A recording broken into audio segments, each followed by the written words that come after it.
ప్రధానమంత్రి నరేంద్ర మోదీ ఇవాళ ఏపీ పర్యటనకు వస్తున్నారు.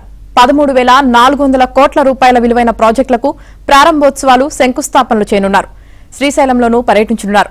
జీఎస్టీ 2.0 సంస్కరణల ఫలాలను ప్రజల్లోకి విస్తృతంగా తీసుకువెళ్లడమే సూపర్ జీఎస్టీ, సూపర్ సేవింగ్స్ సభ ముఖ్య ఉద్దేశం. జాతీయ స్థాయి ప్రాధాన్యంతో కర్నూలులో జరిగే సభకు స్వయంగా ప్రధాని హాజరవుతున్నారు.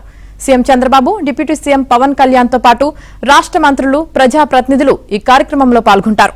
శ్రీశైలం, కర్నూలులో మోదీ పర్యటన కోసం 10 రోజులుగా విస్తృతంగా ఏర్పాట్లు చేస్తున్నారు.